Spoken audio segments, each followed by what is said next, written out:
Yo people, welcome back to another video. Now there's a lot of people that have been arguing and debating a lot over the different aspects of the Ahsoka show with the 2 episodes that we got, and the main one that I've seen is Sabine Wren, the fact that she survived being stabbed with a lightsaber. Now before we start, I personally didn't really like the idea of it happening, and since then people have explained to me how it could work and it kind of makes sense, so I thought I'd share these ideas as to why it could work from my understanding, just for argument's sake, since the show didn't really explain it and I feel like it should have. Again, I don't agree with this whole surviving lightsaber stabs, especially as often as they are doing it with this new era of Disney. I always believe that if the lightsaber enters your body, then that's automatic death. Otherwise, these fights start to lose a lot of tension and it will start to create inconsistencies as we're currently seeing.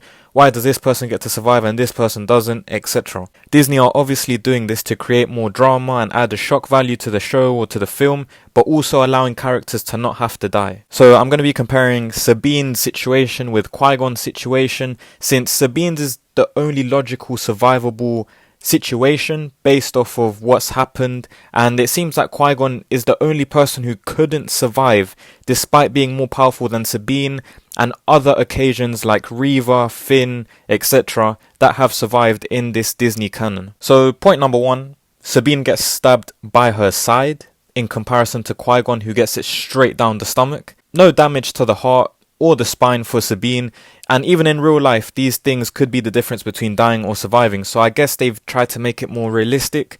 And I know what you're thinking next. You're thinking, yeah, but it's a lightsaber, so that's gonna burn. Which brings me to point number 2. When a lightsaber goes inside, in theory, even though it's more painful, having that heat causes something called cauterization, which actually stops blood from coming out. Losing blood is usually what causes most people who get stabbed in real life to die, if no critical organ has been hit, of course. But with a lightsaber, not only does it stop blood from coming out, it also prevents infection, which again, another thing that in real life, if you get stabbed, infections and blood loss are the main reason why someone passes. So let's move on to point number 3, and Sabine was pretty much rushed to the hospital and looked after pretty much as soon as she got stabbed.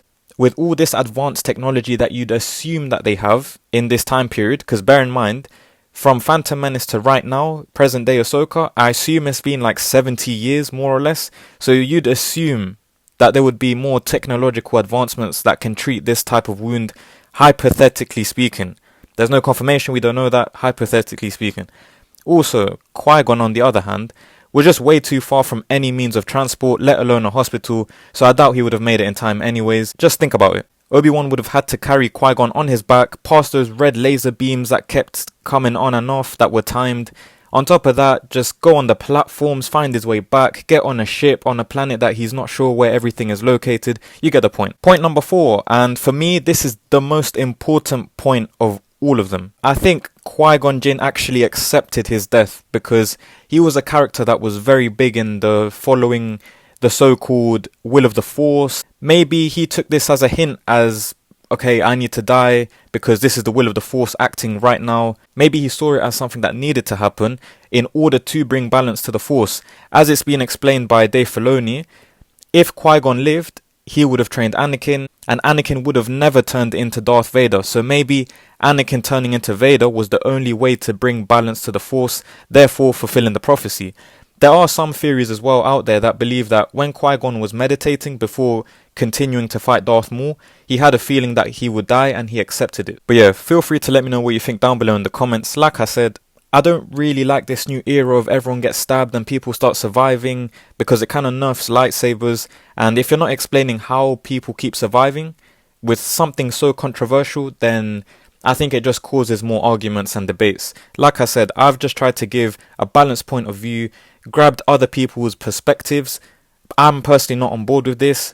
It kind of does make sense, but the show kind of needs to add a bit more. They don't have to, but just because it's something so big. Because I've seen people say that this is completely unrealistic, it can't happen. With Sabine's incident, I think it is realistic. But again, because it's something new, I think we're not used to it.